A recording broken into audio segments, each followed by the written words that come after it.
Hello, and welcome to Seeking Heaven, the Near-Death Experience and Other Phenomena. And today we have a live chat. So we always have on Thursday at 4 p.m. a new premiere, whether that's a near-death experience or a spiritually transformative experience. You get to hear that story, or, I'm having shamans, UFO experts, time travel scientists. So whether it's mysteries of this world or another world or this universe or other universes, we get to enjoy this journey together. So I wanted to welcome you today. And if you haven't been watching, please watch these episodes. And we're going to be in the live chat. So we're going to be taking your questions today, and subscribe. So that way you'll get alerts. And even better yet, if you go to my website, southernbellemedium.com, and right on the front homepage, enter your email. I'll give you weekly reminders of our guests and tell you a little bit more, so you'll be able to have more understanding of who is coming on.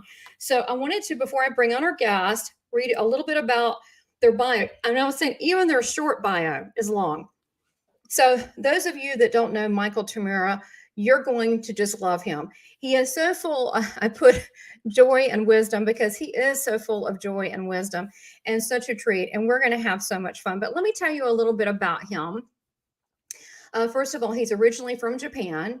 He is a clairvoyant visionary, as well as a spiritual teacher. And he's a pioneer of healing and psychic development. So he does have, he doesn't call it per se a school, but it is a spiritual, he teaches spiritual workshops. So you'll have to check out him on his website, which is michaeltamura.com. He has been on shows such as CNN, NBC's The Lisa Show, The New Ricky Lake Show, Bridging Heaven and Earth, The Aware Show, Hay House Radio, Gaia TV. And his wife, Rafaela, is also a spiritual teacher and clairvoyant as well. And they host a radio show every week called Living the Miracle, which you'll be able to find on voiceamerica.com. And Michael is also the author of You Are the Answer. So I'm going to bring Michael on. I'm so excited. Today we are talking about the topic, which is honoring your intuition to find your path. So we've got some tips for you, and boy, are you in store for a treat. So thank you, Michael, for being here. Thank you for having me on your show. And when you said he's so full of, Was there a delay? Oh. You're like, oh my God. I'm full of, yes. I've been told I'm full of a lot of things. Oh my gosh. Never knew that I delayed that, but oh my gosh. It's great. Yes, and it's great to be live. This is, I haven't been on too many live chats. I'm glad this is live. Oh, wow. Yes, and big letters, so I can tell, okay, right now I'm live here, not over there. Yes, absolutely. So I've got here, a matter of fact, while we're talking live, I thought what we would do is that maybe you could talk a little bit about this topic about finding your path by tuning into your intuition. Yes. And I'm also going to type your website below, so Okay. people can click and find out more about you as we're talking, to find more answers. And also I do want to type your book in there too. I'm gonna get that link and put in there too. But maybe you could start, simple. We were talking about pre-show when we were working on, there were some sound issues we got handled. But what are some simple things that people can do to slow down a little bit, to listen for their intuition? Because with this COVID, I was saying, it was a friend of mine I just got off the phone with, and she's like, I love my husband, but I see him a lot now. I just run a girls' night. I wish I could have a girls' night. Yes. So people have challenges with their kids at home a lot of times still. And how can they find that place for them? Yeah, this is a time for, it could be challenges, it could be wonderful things, but it's a time for relationships, looking at relationships, how we relate, not just a certain kind of relationship, but just like Tamara was saying, a marriage relationship, parent-child relationships, friendships, old friends, reunions, all kinds of relationships we're looking at. And, this situation with the COVID, where so many of us that used to travel all the time and be out there all the time with lots of people, we're indoors and we're at home and we only see one or two or a few people a week. And so when that happens, what really happens is it challenges how we relate to ourselves. And that's what intuition is. When Tamara was saying about, following your intuition, that's been my whole life. I've followed my intuition, even from long before any of us knows what that word means. But it really means looking within, tuning within to find our own truth, our own answers.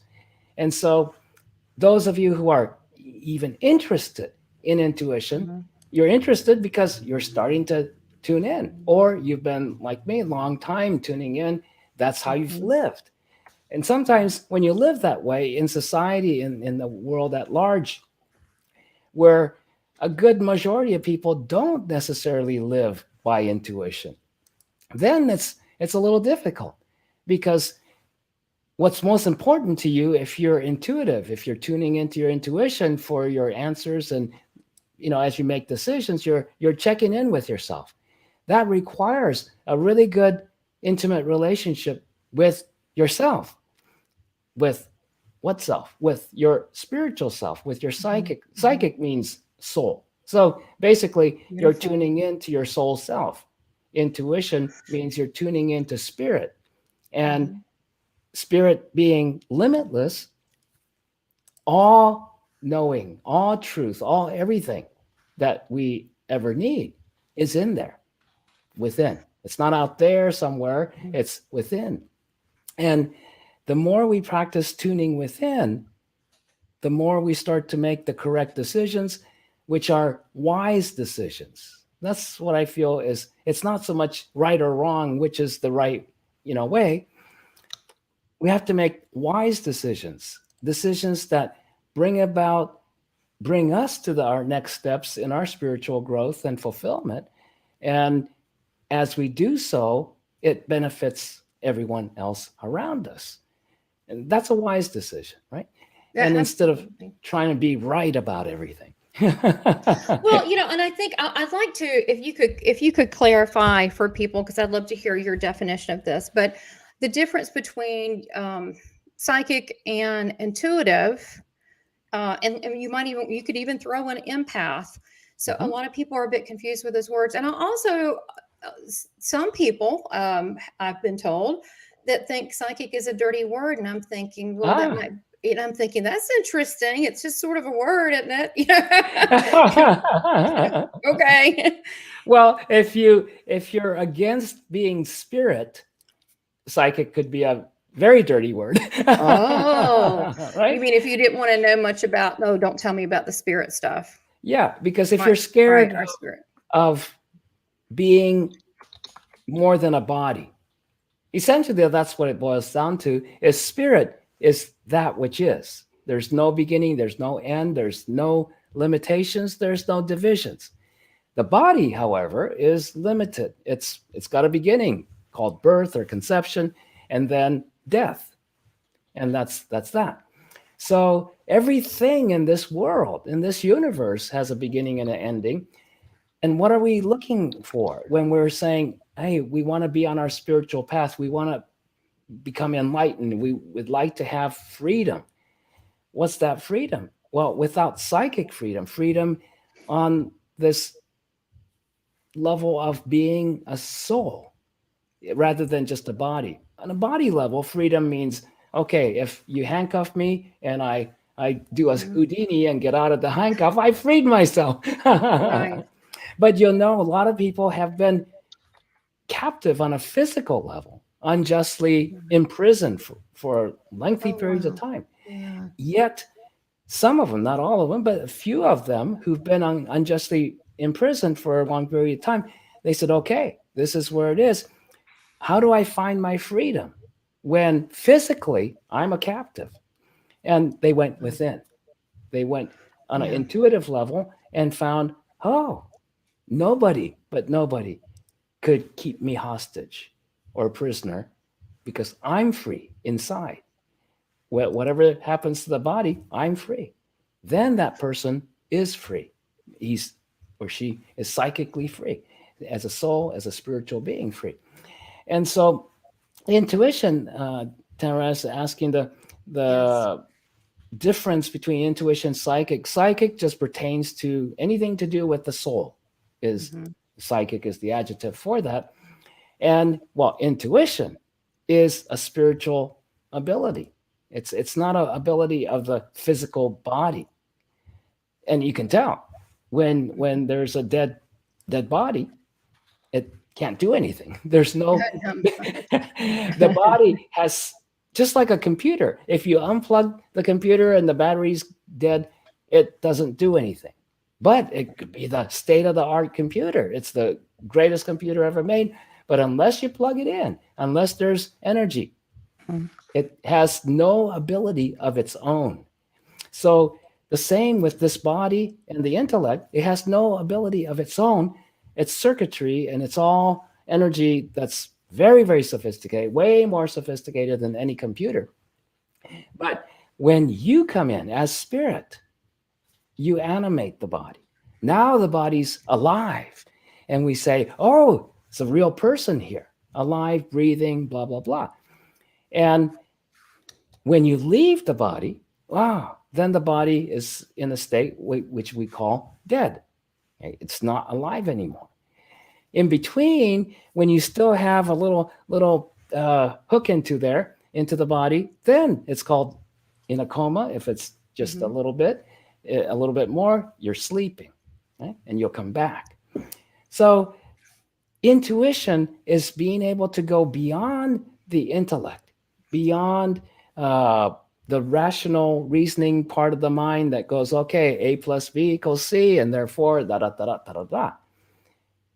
Now that could be a problem in this society sometimes. I had that problem as a child. I knew the answer. And especially if I knew the answer to the test question, the teacher usually said, well, how did you come to this, answer? And I go, I don't know. Wrong answer. Right. Then you're suspected of cheating. Right. So it's, but again, Raphael, my wife, said that is kind of a psychic cheating because you didn't study the material intellectually that you were supposed to. That's why it took me quite a few years in the early part of grade school to kind of catch up to where other kids were at in academics. Oh wow! Yeah, I was tossed between the accelerated, what do we call it, gifted class one year. And then the next year, by the end of that year, the teacher's tearing his or her hair out and going, oh my God, he doesn't belong here. So next year, I get put to what the kids call the retardo class, the class of dimwits, so to speak. And then I go through that for a year. And by the end of the year, the teacher's tearing his or her hair out, saying he doesn't belong here. And I get shoved back up to the gifted class. And basically, because I think nobody really understood intuition, nobody understood psychic sensitivities and awareness. I use the word interchangeably on a general level. If I'm just talking to the average person walking around and they ask about intuition or psychic, or they start talking about it, I don't make any discrimination between those two words. But when you're on the way and you start to get to the place where you need to have some discernment of, what level of intuition, what kind of intuition is this, or what kind of psychic ability are you tapping into? Right. So for myself, what I call intuition, when I say intuition, I'm talking about the highest form of intuition and the most comprehensive form of intuition. That's intuitive knowing. You just know. You don't have to think about it. I like that word better. Intuitive knowing. Intuitive knowing. And so, then if I'm teaching clairvoyants and healers who are already psychic and using their various abilities, at that level, they need to start to discern, did I get this answer out of my intuitive knowingness? Which those of you who know chakras and energy centers, it's at the top of your head. And isn't it interesting? There's a common saying, off the top of my head, this is what I know. Off the top of your head, what do you think? And it's not Isn't a that thinking. funny? That's true. It is Yeah. it is your crown chakra. It's the crown chakra, and that's where you tune into, and So the crown chakra knowingness is different. It's a comprehensive knowingness. I don't know how many of you played that game, Clue. It's a murder mystery game, and who done it, and you have to figure out things intellectually, reasoning. But it's a fun game for psychics. Before you have enough clues, the intellectual clues, you go, oh, I already know. Miss White did it, or the butler did it, or whatever. Colonel Mustard, that's the guy. And it goes to not only who did it, but what weapon did that person use, in which room in the mansion. Right. That's starting to get to this intuitive knowing part, where you just don't know just the one little thing about something. You know the whole thing. And so the minute you meet somebody, if you're tuning into that part of your intuition, this person could be a stranger to you in this lifetime, especially in the physical, but you instantly know, oh, I know this person from several lifetimes and in these situations, and this person even killed me in one of those lifetimes, and now they're coming to me to make amends. So it's a fun thing. And as you develop that intuitive knowingness at the crown chakra level, then you can get to the place of what people call cosmic consciousness. That's the comprehensive knowingness of all. And well, now you can tell what the problem with that is. If you know too much and somebody says, well, what is it that you know? You're going to go, I don't know. Meaning I can't tell you in a few words what I know. It's just, you know it in an instant. In spirit, there is no time. Of course. So yes, everything is instant. You know the whole thing in an instant. In fact, in my book, there's part of a chapter that I wrote about the ego development and everything. That happened in an instant. I knew and saw the whole thing in spirit. I had a total out-of-body experience. And when I came back, it's such an out-of-body experience that when I came back, the body was unconscious on the floor, right? It took me a while to realize that's what was going on. Had hit my head and bleeding and all that kind of stuff. Oh my gosh. Yeah, that was nothing to do with a near-death experience. That's just another kind of experience. It's just another out-of-body experience. Right. Because I was trying to quietly meditate, standing up in this little bathroom in a like a bed and breakfast, or what would be now Airbnb. And I didn't want to wake up Raphael. It was early in the morning, so I thought I'd go in there and meditate. I was standing up, looking at the mirror and doing a certain kind of meditation, and poof, the Kundalini goes, and I get jettisoned out into this total, infinite space. But anyway, when I came back, and by the time, it took me a couple of years to even start to, okay, how am I going to communicate this and share it with other people? And years later is when I'm writing the book. And when I get to that part, I thought, oh, this would be perfect for this part of the book. But it took me 9 years to write it. Just a few paragraphs. Why is that, you think? Because there's too much and there's no words for it. So I'm going, okay, that's why we talk a lot about, like, it's like this and it's like that. Yeah. Got it. Well, but some of the areas that was difficult to have words for, I mean, didn't your God team, your spirit guides help you out with, like, giving you information, like how to describe it? Or yes and no. It was part of my job to be able to put it into some kind of a context, because when you put it into words, it's linear.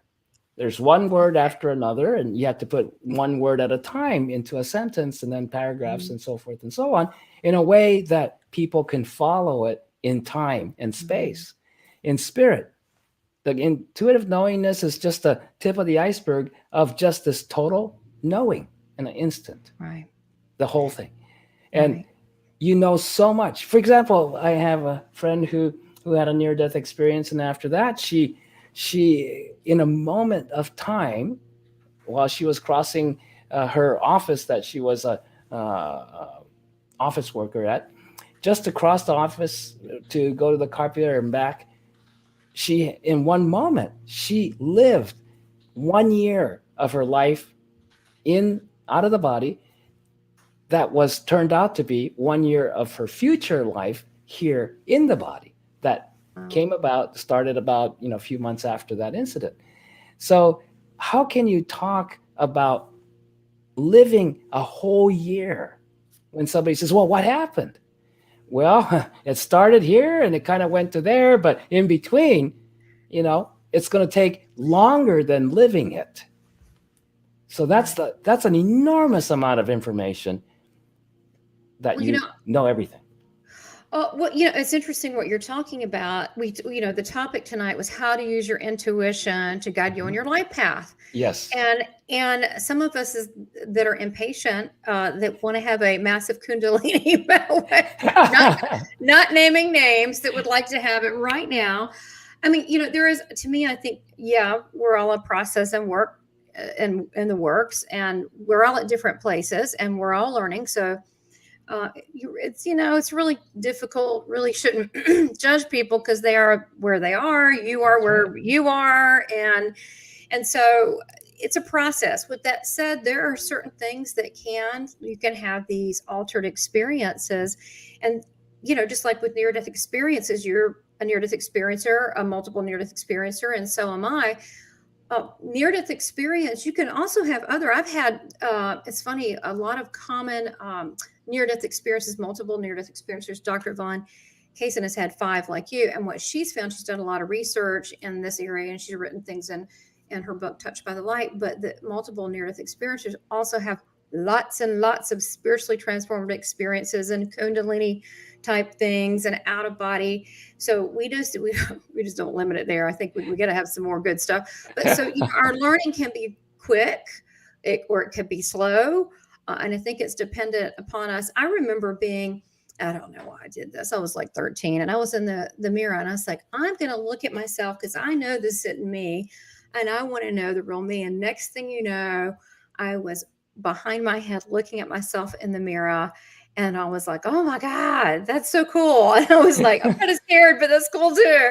So, but yeah, I think that it's, whatever your soul is ready for you is whatever your next step is. But I think, getting to your intuition, I think it's good. We're going over these definitions, and to explain to people what we've gone over so far is psychic versus intuitive. There can be differences, but they can also be interchangeable. It's knowing. Yes. And I think that access, you were talking about the universal consciousness, universal knowing, conscious knowing, that is available for all of us. Some people call it the Akashic records, or your book of life, or universal knowledge. And one thing that I find that's kind of cool, knowing as a spirit and talking to spirit people, being a medium, is as soon as they cross, they could have been a very difficult person and hard to be around. Maybe it's someone's, let's say mom, okay, or dad, doesn't matter, but just pick one. And then when they cross, they're like, yeah, wow, I was really difficult. I was like, and they know everything about them, and wow, I could have made better decisions. And then they know everything about you, and wow, I had no idea that you were trying so hard doing these things. I never knew.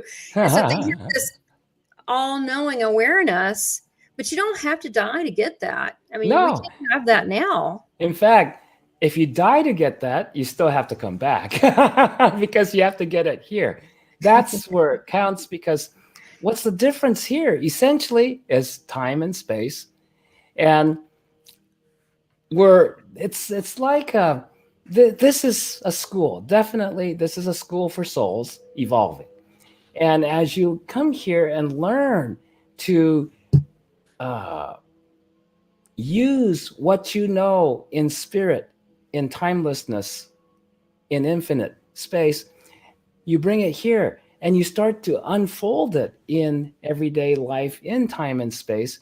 That's how we learn each lesson. Yeah. And it's a little bit like, you learn by reading the textbook, and then you get a test on it. But sometimes that's not enough. You have to demonstrate. If it's something like Oh, a yeah. skill, you have to demonstrate. You can learn all you want on a musical theory, and then, but if you can't demonstrate that you can play the piano or whatever it is to interpret that, put it into action, it's, you haven't really learned it. So everything we Right. learn as souls here has to be demonstrated, which means in everyday terms, it means you have to live it. You have to live. What is it called? You have to Yes. walk your talk. Yeah, walk the talk. I like that. Walk the talk. No, it's true. And sometimes I think that when we're becoming who we should be all along, I don't know, let's say that again, Yeah, that's that it does feel like you're a bit, sometimes maybe there's portions or times in life people may feel that they're faking it till they get there. Maybe like if you've never written your first book, you're like, okay, I'm an author. Okay, I guess I am. So to get to your next level, sometimes is I think moments of uncomfortableness or moments of not knowing, or kind of, but oh I yeah. kind of take peace in that too, not knowing, because I know that I will know. So the moment of not knowing, either is it a rest period or is it an observation period.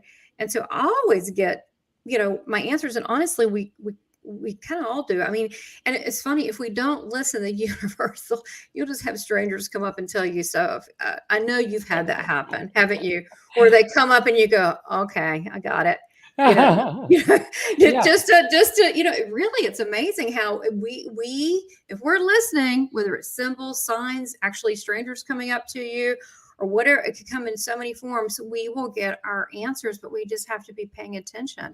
So maybe talk I about think that. that's the key, is paying attention.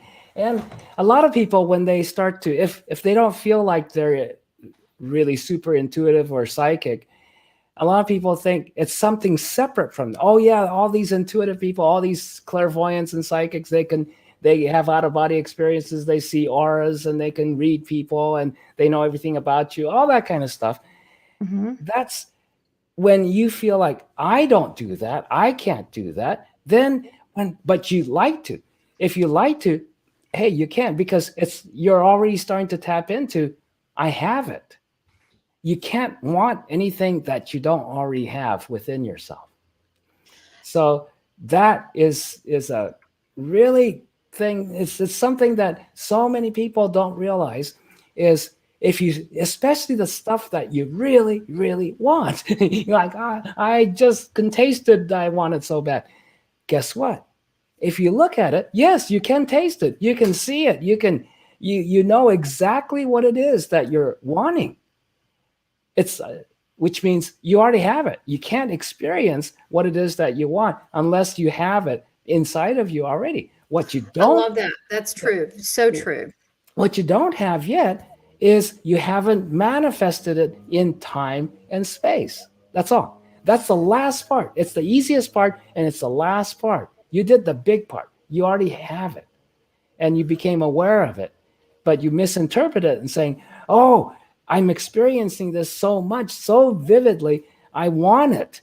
No, that's the wrong thing, because want is you deciding, I don't have it already. But if you experience it as a want, you already have it. So you have to be able to go, oh, you have to own it. Like Tamara was saying, if you've never written a book, and you have to own being an author first, then you can write a book. If you own being a musician first, then you can play music. If you own being a singer, you can sing.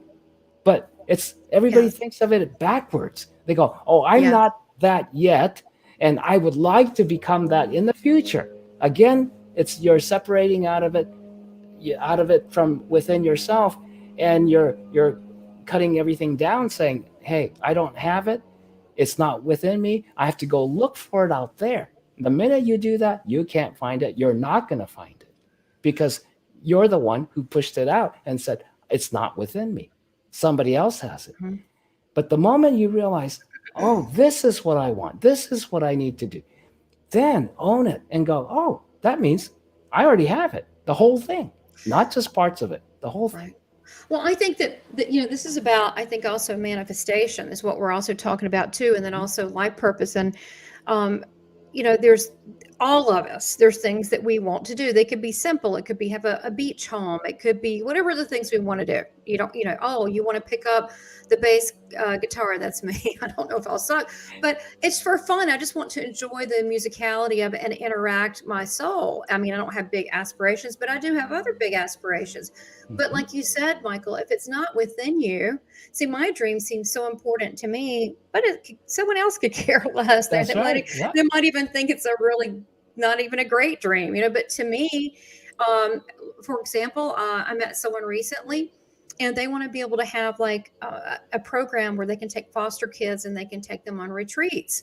And what a beautiful, I mean, it's not my vision, but gosh, that's really amazing and beautiful. So it's already within you. And it's because we're already linked to, you want to say, our higher self, to the other side, team God, there's no separation there.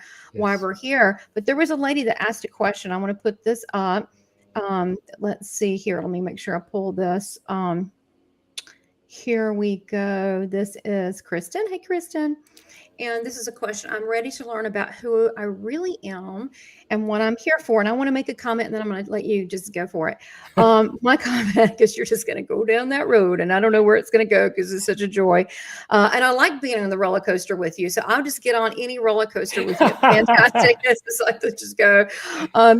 So when I look at, to me, the purpose for everyone is the same, but it's specialized on what you need. So I have here purpose is to live fully. Well, first of all, we're here. That means we need to live. That means that we need to participate. We need to live. We're not dead. The second thing would be what I was told. Look, I'm going to, I didn't think of this. It's really terrific. I didn't think of it myself. Actually, Jesus told me this. He said, be the love you were created to be. And I was like, wow, if you really think about it, that's kind of heavy, because are you the love in every situation? So how you manifest that in this world, love and that your divine self, the divine self working through you, that's up to you. But I think we're all here. First of all, we're here to live because we're put here. So we need to live and partake. And the second thing is, how do we want to express that love? How do we want to move ourselves forward? How do we want to move, essentially moves the planet forward? Because if there's more love or expressions of love, whether it's art, helping children. So that's a personal, you don't get a wrong answer. So speak exactly. to this. Yeah, it's back to the intuition that people are interested in today. One of the things that kind of hang up a lot of people with regards to intuition, using your intuition, following it. Some people are very, very intuitive. They're already tuned in and they know, oh, I know this is what I have to do. I know this is who I have to talk to. But they go, well, how do I know this is the truth? How do I know that this isn't my ego? Oh, yeah, my ego is saying, I'm a great author. I'm a great teacher. I'm a great healer. I'm a great something or other, rather than it's my intuition. Very simple. It's very, very simple. And that part, you don't even have to be psychic, so to speak. You don't have to be intuitive to know what the difference is when you're tuning into spirit, that this is true intuition. One thing you'll be certain of is certainty, because spirit is totally certain. It doesn't have, in spirit, there is no doubt, because it's not divided. Doubt is there's a choice. It's a human thing. Yeah, it's a choice of a human thing, or choice of anyone who's divided. You could be this way or you could be that way. It's a choice, yes or no. Whereas in spirit, it's just one. It's oneness. So when you tune into spirit and the information within that spiritness within you, then you know. And you know, it's certainty. So if there's doubt, well, I kind of get this, but first thing, you have to take all the doubt out. And is the same answer still there? Then, oh yeah, that's initially came from spirit knowingness, in that what Tamara said, be the love that you're created to be. You're already created. It's not you will be created. You already are. And here we are. You're fully that. that. You can't be anything else. The only thing is here we have this thing called free will, and we could decide we're not that. Huh.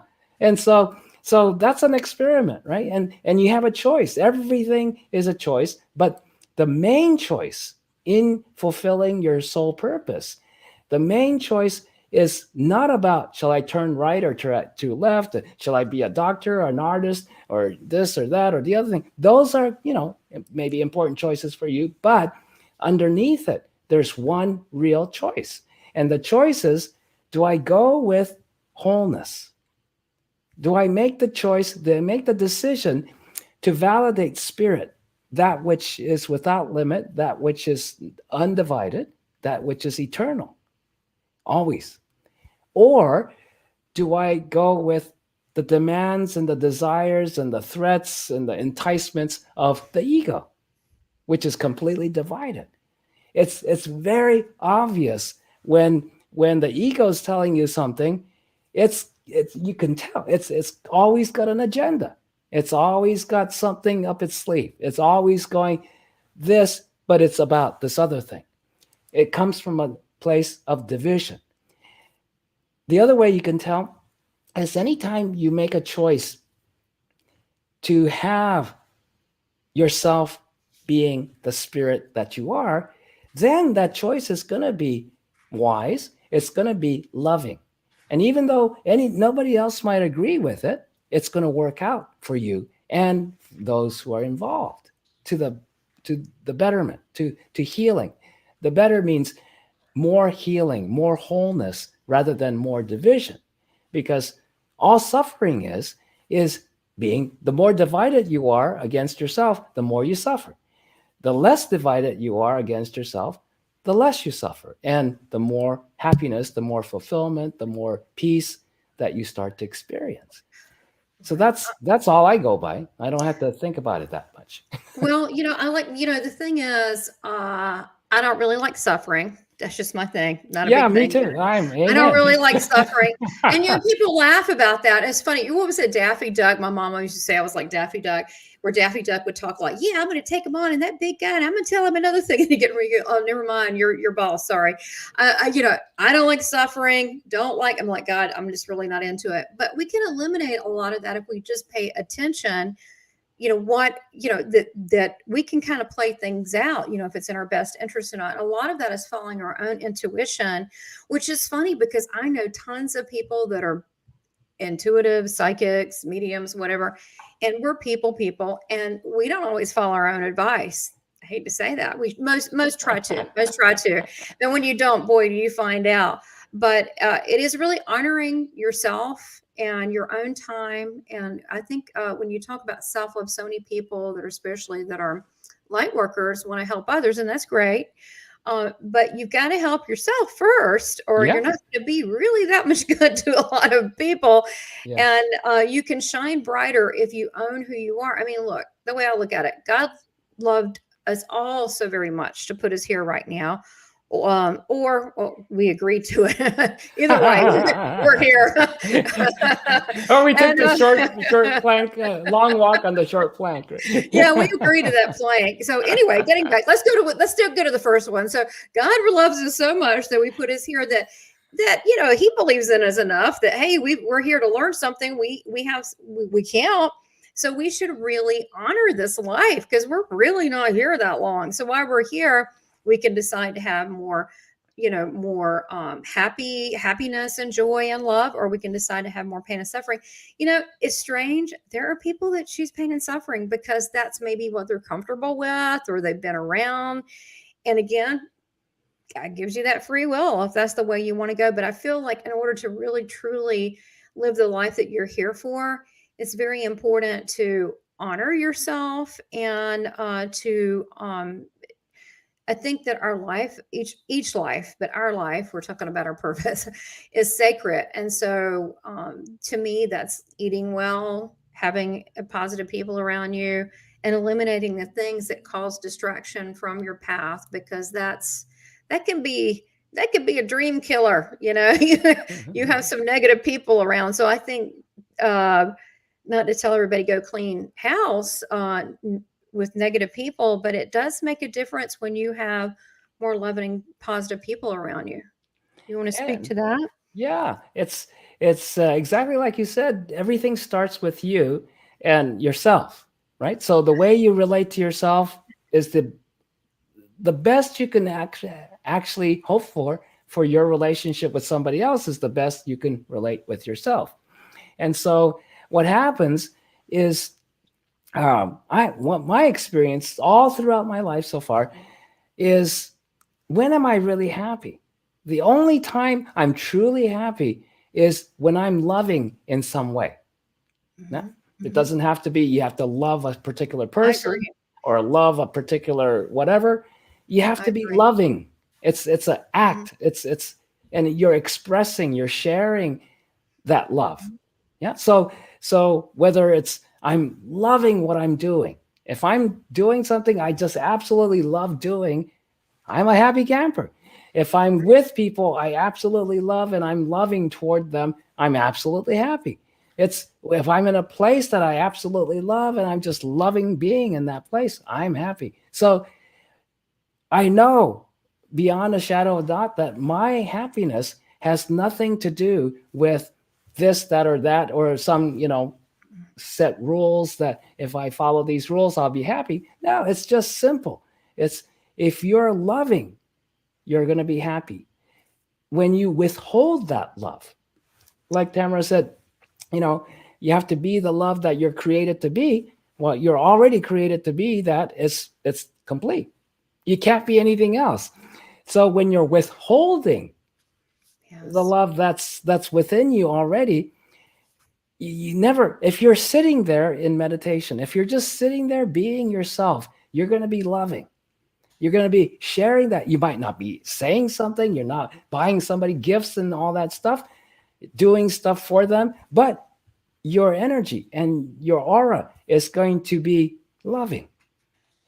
And people, especially the more sensitive a person becomes, they're going to feel that. They're going to experience just being around you. Oh, I feel welcomed. Isn't that what happens when somebody is loving towards you, truly loving towards you? You feel like I belong here. I get to be Mm. here. And when that's not there, then it's like, I don't know, maybe this isn't the place for me to be. Yeah. And so on your side, when you're the one, oh, yeah, how often do you withhold that lovingness that you are because this person doesn't deserve it, or that person is dangerous, or this person hurt me before, or whatever? Yes. That when you do that, you're letting that other person, however, whatever that other person's about, you're trying to solve their problem for them, and you're never going to do that. Yeah, Yeah. it's this is Right. a difficult thing for a lot of people to understand. Is if you criticize me, is that my problem to solve? No. If you insult me, it's not my problem.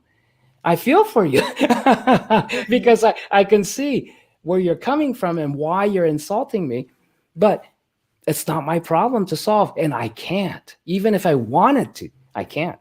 So and especially for all of you who are healers, basically anybody who really would like to help other people, like to see people be healthy, wealthy, well, successful, happy, all of that.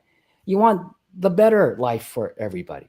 Then you're a healer, and you're here on the path of a healer to express your love, to share your love with others around you by whatever means that's there for you. Earlier, Tamara mentioned about the competition. She didn't use that word, but some Yeah. people feel like, oh, I'm spiritually and psychically challenged because I don't have that kind of intuition. I don't have that kind of psychic abilities or whatever that other people seem to have. Well, two things there. One is you're never too slow. You're never too fast, because spirit, there is no time. So if in spirit there is no time, how could there be hurry up, hurry up and do something in spirit? There isn't. It's only here that people interpret it as hurry up. Spirit never rushes anything. And the other side of it is spirit also doesn't have to wait for anything. It's always is. So there's never waiting. There's no impatience. So when you have trust in yourself as the spirit that you are, you won't be impatient. You won't even think about patience and the need to be patient because you're already patient. Because you know, in spirit, it's fine. It's good. I don't have to, maybe in my work, I have to meet a deadline. And they're saying, oh, okay, if you don't submit this by this time, you're out. And I said, okay, do my best I can, but I don't have to kill myself doing that. I don't have to be in a hurry. I do the best I can. And if it doesn't get there, then I get fired or whatever, then I know I can create something different. And so that's one part of having the certainty in yourself as the spirit that you are. No matter what you need, you never will create an experience or situation that you cannot manage, that you cannot grow through. So those times when you feel like I've tried everything, nothing works, and I can't get this, to this way or whatever, step back and take a look at it again in a whole new neutral way. Ask yourself, wait a minute, are you trying to solve somebody else's problem? Just because you're feeling it? Hey, if somebody is in great pain and you're, you have a lot of sensitivity on a clairsentient level, that's a feeling aspect of intuition or psychic abilities, and you're feeling their pain. Sometimes you're feeling it more than they do. Some people, they're kind of self-anesthetized, so they don't feel the pain. And a very sensitive person goes around them and they go, oh, I think I'm going to keel over and die right here. It's so painful. And you just don't want them to be in that kind of pain. So you start to jump in there and try to save them from their pain. And you can't do that, no matter how much you take away from them, until they are ready to let the cause of that pain go. They're going to keep on producing more. So you might give them a little reprieve, but it's not going to help you, definitely. And it's not going to really ultimately help them either. So. Well, and I think, that's important what you're saying. A lot of caregivers, light workers, they want to rush in and say, and Christians, sorry, want to run in and save people. I don't mean that ugly. I mean, that's, but, and that's good intentions. But sometimes I find that people have to go through things, and you need to let them go through it so they can learn. Otherwise, it's going to keep happening. It's like with us. I mean, now I'm like, look, just tell me the lesson. I don't want to keep repeating it. Let's just do it one time. Okay. Exactly. But some people may need 30 times. They may need, 8 husbands or wives to learn it. Okay. Right. And everybody else is going, whoa, but maybe that's what they need. So we can't rush in as much as we want to, and with all good intentions and always help, because sometimes people need to, fall on their knees to eventually realize, wait a minute, that's hurting my kneecaps. It really hurts. I need to stop doing that. What can I learn from this situation to move forward in life? So I think that stops a lot of people on their life path. And some people, and I think this is, I was so naive for so long. I mean, I am occasionally, but I was so naive. I didn't understand so much. As a child, like I never understood why people lied. I didn't know what that was, but I still can't really understand it, but I know it. So there are certain people that actually, they take enjoyment from, they create problems because they're maybe lower tone, right? So they create problems and they're doing this, and then they pull people in because, oh, look at me. And so this is the game that they play. And so some people actually enjoy that. I don't like those games. They're not fun. I don't like to participate in that. But I think that some people don't want to be helped. Maybe that's what they got to go through till they, go to their next phase. But I think only people we can worry about is ourselves. That's it. Nobody else. We can share love with people and we can help when we can, but we're the only ones we can truly be responsible for, or our reactions or emotions to things. And I want to mention something about be, do, and have. So when you be, like I decide, let's use the author thing we were talking about, and a people's life purpose. So part of your life purpose could be a multitude of things, right? Have you ever met people, they've done so many things, and in the end you go, oh, I get why they were a lifeguard and they did this and they did, oh, it all makes sense, right? Maybe it gave them patience or agility, who knows, whatever it was. But if, say, you want to be an author, you have to really mock up in your mind, what would that feel like to be an author? What would it feel like to sign books? What would it feel like to hold it in your hand? What would it feel like? What would it accomplish?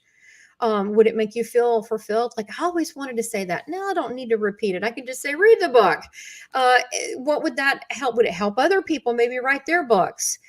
What would that feel like? And so you want to me, it's be that, and then do is like, okay, do it. Actually, complete that. And I'm saying that because I need to finish mine. So I really need to be taking my own advice.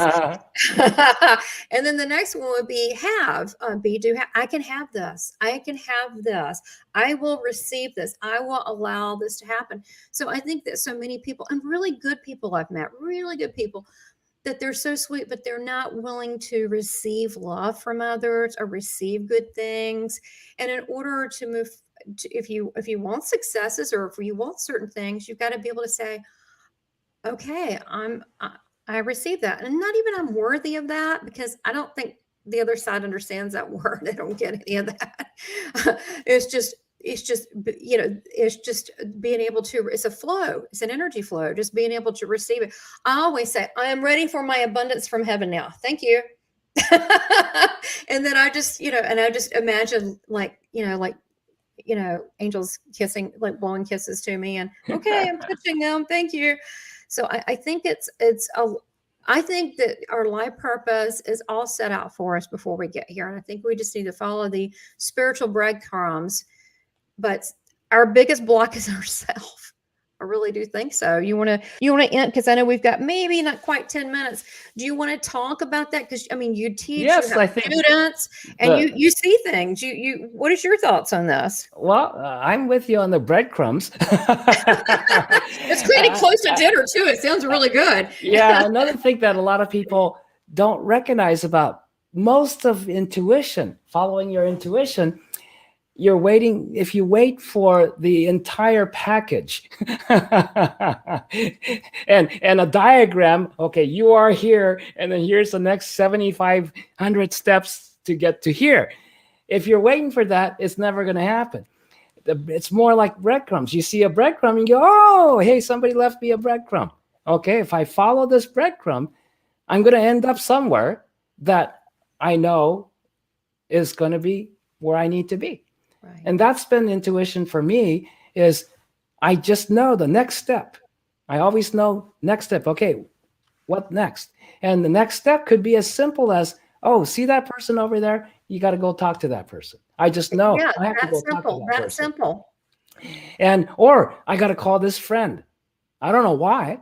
It's just, I got to call this friend. And invariably, every time I take that next step, then the next step is revealed. And then if I take that next step, that next step is revealed. This is and simple usually, but big. This is big. It's very big. It's very simple. All big things are really simple.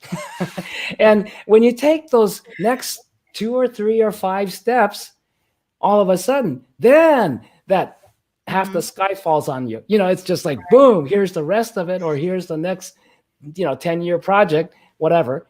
But it's you true. have to That's do how the that happens.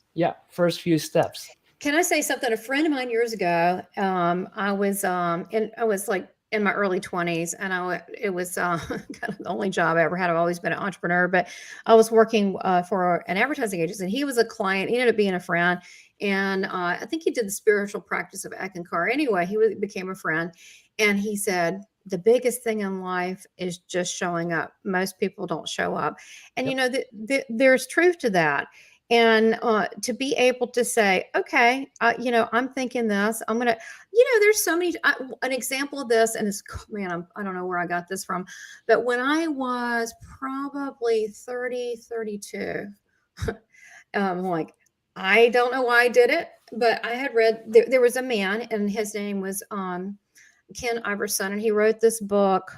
He owned a steel company, and he was a famous steel giant, right? And he wrote a book. Gosh, I can't think of the name of it right offhand, but I contacted him. This is, I mean, gosh, I don't even know. I guess we had an email back then. I don't know.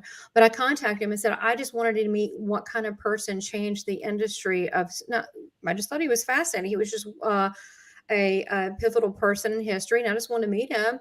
And so he set up a meeting, and he was very gracious. He gave me a signed copy of his book. We spent time talking. And to me, that he took time with me. I was nobody, I really wasn't, but I was fascinated by his life and how he changed things in the processes of steel making.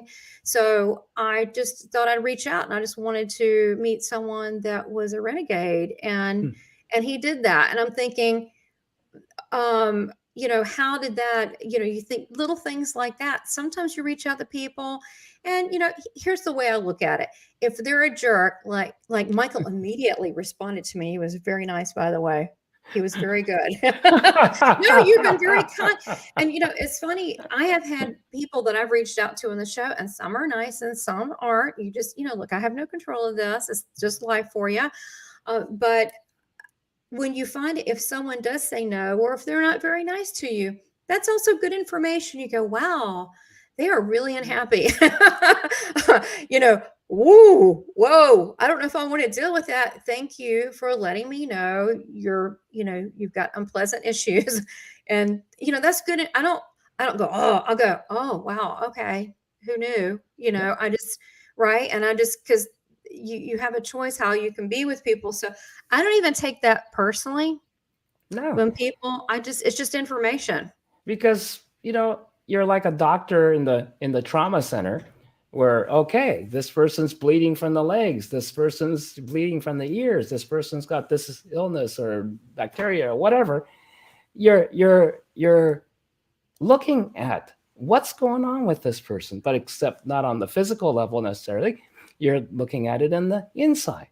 And one of the things, I know we're about to finish, but yes. So probably the most important thing in being on your spiritual path is really paying attention and get out of competition, all forms of competition, because competition basically starts with competition with yourself.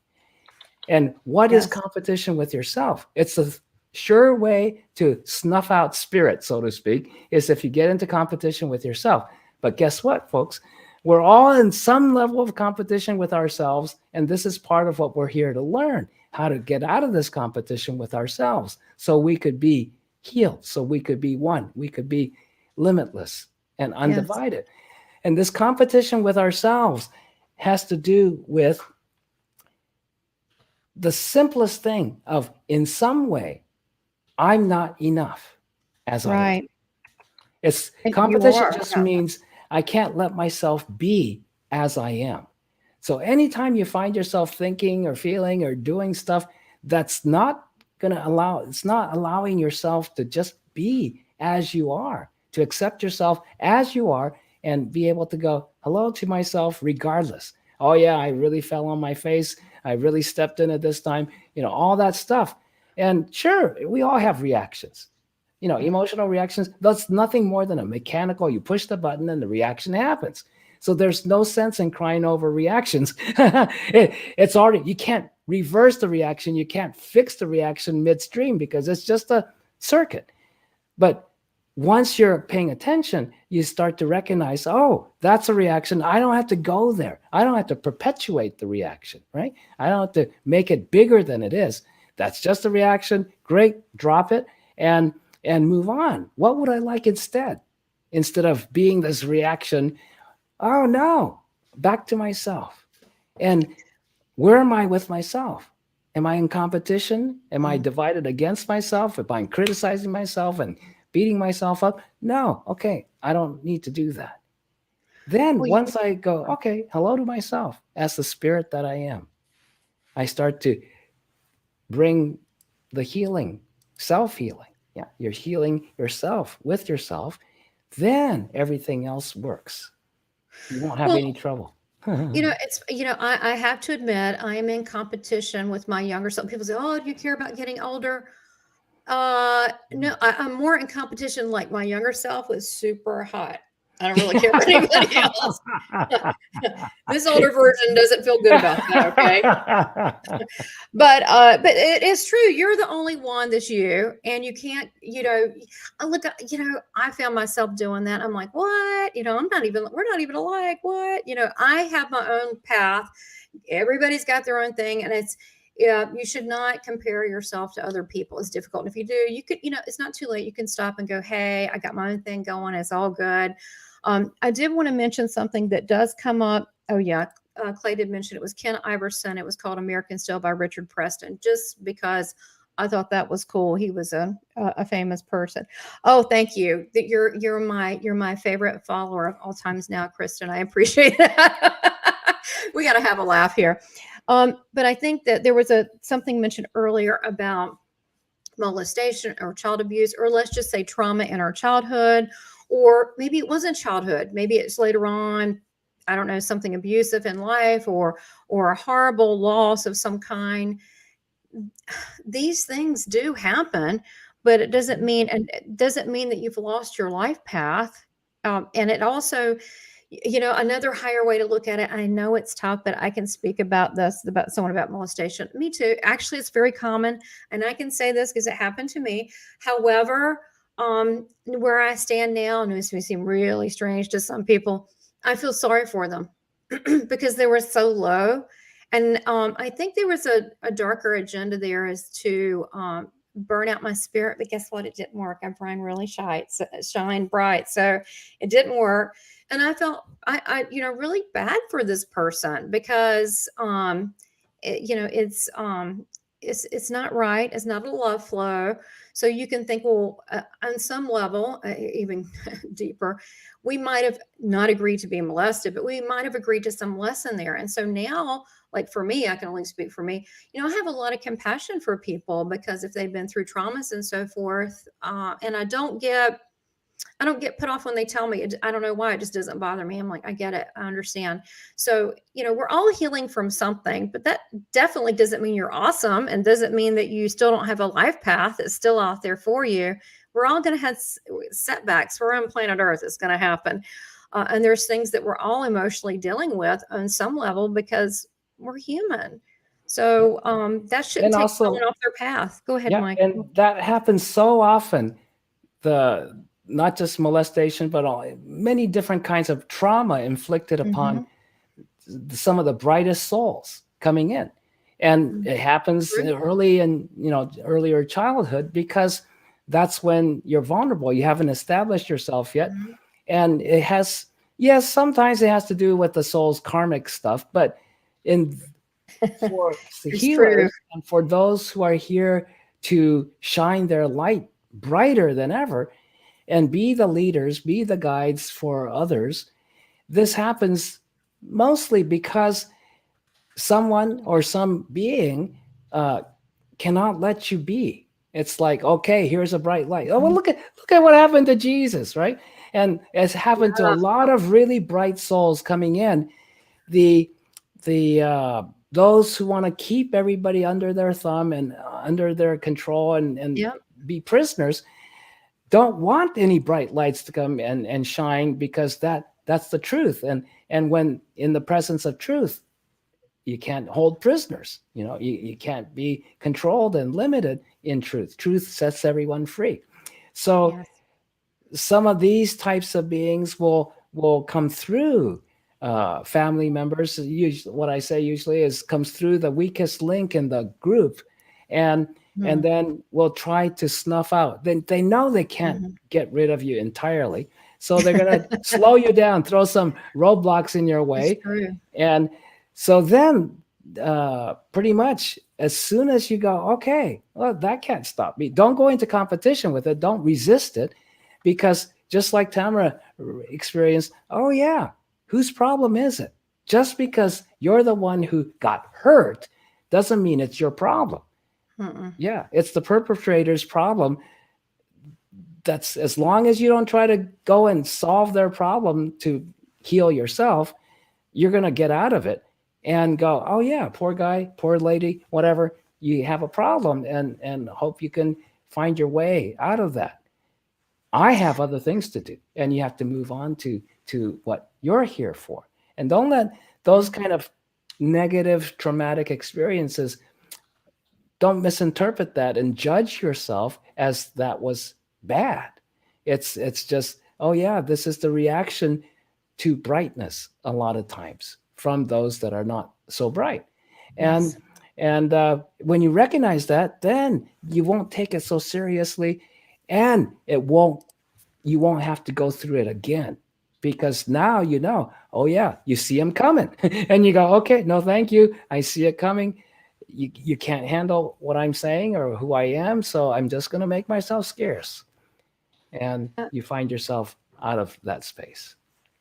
No, absolutely. And I think that vulnerability, and I want to make a comment because I know if you guys are fine, just we're in a, 5 minutes over, a couple minutes over here, but I do want to, because, we got a little deep stuff at the end there. Don't want to leave it hanging like that. But I will say that for me, being vulnerable, what does that mean? Being more your true self, right? Which hopefully is delightful, like Michael see, what I mean? Because our true self is like a little kid, is joyful. But we think about the times we were vulnerable, and maybe we're a child, maybe we got whoopings then, or maybe we were told we would never accomplish anything. So we associate vulnerability with that, but that's not it. I think that to truly be who you are made to be is to really shine. That means you have to be a little vulnerable, and that sometimes taps into that whatever it is that's stopping you. And I work through that like layers of an onion. And sometimes I say things, I'm like, oh God, this is oh God, this is going to go over. But I find that here's the thing: people can see through if you're truthful or genuine or not. And all you can do is be you. What is it? You do you, and I'll do me. Right. So, I know we do want to wrap this up, and but I don't want that to hold people back. It was funny, what Jesus told me once, and it was interesting. That movie with Clint Eastwood? It said the good, bad, and the ugly. So he told me, he said, I want you to own it. I want you to own it all. I want you to own the good, the bad, and the ugly. So what is that? And I said, why? What do you mean? Like the ugly, like, let's not talk about that. And he said, because that's made you such a beautiful person who you are right now. And I'm like, oh, I never really thought about that. And so he's saying, own it all. It's just a journey. It's just one journey. It's an experience. It's just one series of events. It doesn't define you. It actually helped build your character. I was like, really? Well, okay. So when you look at it like that, we should not be ashamed of anything. We should be glad we're making it through this life. That's what we should do. We should pat ourselves on the back. So would you like to end off some positive things about the life purpose and about, we've covered a lot about owning who you are. Did you want to end it off? And then we're going to tell people where to find you so they can get more of you. And we've got to have you back because you are such a beautiful soul. I mean, you really are. I could cry. You are just, we need to package this and just have everybody get a part of this, Michael Tamura. And we also need to meet your wife, Raphael. So yeah. Well, in terms of, you're on your soul purpose, pretty much like Tamara said early on in this show, where she said, we all have the same purpose. And what that purpose is to really be ourselves. That's all. Because we start off not being ourselves much more. And then as we grow and as we learn and as we start to have some wisdom from our life experiences, then when we see the truth of a life experience, we gain wisdom. That's all that is. And as you start to have more wisdom, then you see yourself differently and you start to give yourself a lot more breathing room to be the real you that you are, instead of being shy or scared that, oh, guess what? It's the false you never got attacked, right? It's when you got more who you are that somebody gets That's upset. true. Yeah. Bam. Yeah. Ooh. So when Yes. you're being yourself and shining your light and being loving and kind and generous and capable and all of that, that's when people get jealous, get into competition, want to chop you down, whatever, or stop it and all of that. So that's all we have to recognize is, oh yeah. So that part, vulnerability that Tamara was talking about, that's your real self, is Yes. fully, completely invulnerable. Nothing can get to you. But we think we can, because when we start to, gingerly show a little bit more of our light, then somebody comes along and goes whappo. And then you go, whoa, that hurts. I don't know if I want to do that again. So the Right. vulnerability part is you Mhm. recognizing, oh yeah, that's the part I've been coddling. That's the part that I've been protecting. I have a lot of band-aids on there. And now I'm going to have to just let go of the defense and let go of the protection and everything. And so I can shine my light again. And when you first start to shine your light again, somebody's not going to like it again. But It's this true. time you have more wisdom, you have more life experience. So you go, oh yeah, here it comes. This person's not going to like it. And sure enough, they insult you, they belittle you, they try to humiliate you, whatever. And you go, thank you very much. Have a You, nice day. And you then know, you move forward. And then you I want have that all back again. I'm going to make a little comment there because this is really important. But I remember Doreen Virtue was saying she was on a national TV show, and she was with someone famous. And I honestly, I don't remember who it was, but it was some other spiritual person, very famous. And they on TV live started like bad mouthing her and started like talking down to her. And you have a choice. And so she just smiled and held her own. But that's because of being, when you are truly you and shine more, and you just don't know where it's going to come from. It could be for someone you don't know. It could be like on that show. But I was kind of like, yeah, what would you do if that were to happen? And, in a way, you kind of have to smile inside of yourself, and you're like, wow, I really intimidated this person. I don't feel like I'm very intimidating, but right? You can look at it that way, like, wow, I must have some impact here for someone to get in an uproar for no business. But people can, you're free to make the choices that you want, or decide about the choices that you want. Well, I want to tell them about your website, michaeltamura.com. Tell us about your radio show and what's coming up with you. And are there any events or classes that the people can take? Yes. Well, for the events and classes, we teach, both my wife and I teach so much. Yes. You just go to our website, michaeltamura.com, and to the events calendar, and you can just scroll down and you see everything that we're set up to teach. And we teach sometimes by Zoom, sometimes a lot of times by teleconference. And until we are able to travel around all over the place, we'll keep it to that. Remote viewing. Remote viewing. Remote viewing. That's a class. That's a class too. From the comfort of your own home, right? And then our radio show is called Living the Miracle with Michael and Raphael Tamura. And Okay. you go to Voice America, not voice of, but voiceamerica.com. And then it's got 8 different channels.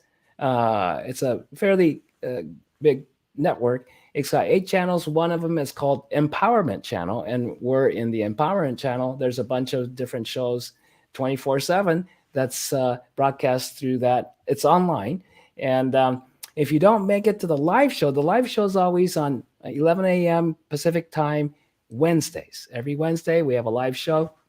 But if you miss that, then 24/7 you can go to that same site, Living the Miracle with Michael and Raphael Tamura, and we have a page that's ours. And on the right-hand column, there's all the past 160 something shows Wow, that's that's a lot. archived. Yeah, it's like, wow, how did we do all that? Yeah, how long have you been doing that? That's a lot of shows. Over 3 years now. Wow. And so that's another form of, we can teach people on a different level, and anyone from anywhere in the world. We got people tuning in from China and Switzerland and Right. Denmark and Africa, all kinds of places. So it's really great. It's really a great place to communicate and be able to share some of the stuff that might be helpful for And everyone. And I love that they can sign up and take classes, or they can Yes. listen to the show. They can still get more of you. They can listen to the radio. And I love how you offer purchasable things, I guess that's a word, or, or there's free things. And that's, Yeah. that's one thing as part of, like, with me doing this show, it is free to people, and then, I do, readings and different things, but this is free. And I want to thank also Show Pro for donating $5. Thank you very much. That was sweet. Didn't expect that. It was very kind. So, but please stay tuned also to this channel. You know how to get in touch with michaeltamura.com. And that's I can put that in the chat too as well. So you can see, and it's no dash in it. It's just one word, isn't it? Yes. One word. Okay. Okay. I just want to make sure they know how to spell it. And then you can find out more about him and his wife, who also is intuitive as well, and also is a spiritual teacher. And I'll put this in there so you have that. And then I wanted to mention before we ended that that I have shows here Thursday, the premiere at 4 p.m. Eastern Standard Time, and then Friday, like today, as a live chat, 6 to 7 p.m. And next week we have Thursday and Friday we have Simon Bound, and he is from the UK, and he's a past life regressionist. And we get into all this stuff, even aliens that pop up in past life. It's crazy. He's a lot of fun. Yeah, other planets, and we get it. So it's not your normal past life. I mean, we really talk about dimensions and things that have come up in his reading, so it's kind of fun, and his UFO experience. So please watch that. And thank you so much today, Michael. You're welcome. You're just such a joy. Thank you. Thanks everyone for tuning in, and it was great to be with you all. Oh, thank you so much. Bye-bye, guys. Thank you for your support.